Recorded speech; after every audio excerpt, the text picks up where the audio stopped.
এখন ফাতেমা আপার কাছ থেকে তার বক্তব্য আমরা শুনবো। ধন্যবাদ আমাকে কিছু বলতে দেওয়ার জন্য। মূলত আমি অনেকটাই অসুস্থ।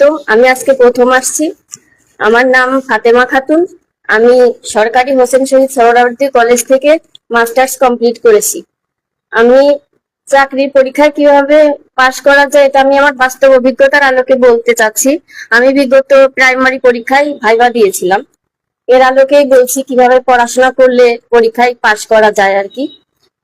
প্রথমত হচ্ছে বিগত সালের প্রশ্নগুলো তো আছে যে প্রাইমারিতে বা অন্যান্য চাকরির পরীক্ষায় কিভাবে কি কোন প্রশ্ন আসে, কোন টপিক থেকে প্রশ্ন আসে, ওইগুলো দেখার জন্য বিগত সালের প্রশ্নগুলো দেখা জরুরি।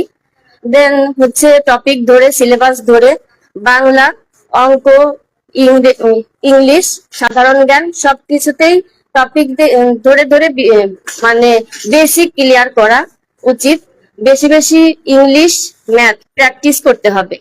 প্রথমত হচ্ছে পড়তে হবে, বেশি পড়ি আর বা কম পড়ি যেটাই পড়ি সেই পড়াটা প্র্যাকটিস করতে হবে এবং বেশি বেশি রিভিশন দিতে হবে। যেহেতু পড়লেই তোর মনে থাকে না, অনেক বেশি পড়লে দেখা যাচ্ছে মনে থাকে না।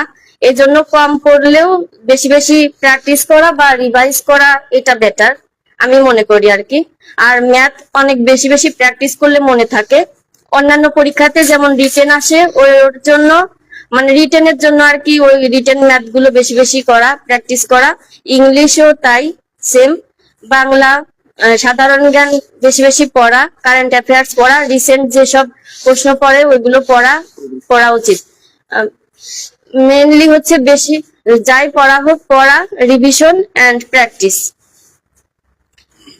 ধন্যবাদ। আমি বেশি কিছু বলতে পারছি না, অসুস্থ, দাঁড়াতেও অসুবিধা। থ্যাংক ইউ ফাতেমা আপাকে, তারপরে খুব সুন্দর ভাবে বলেছেন।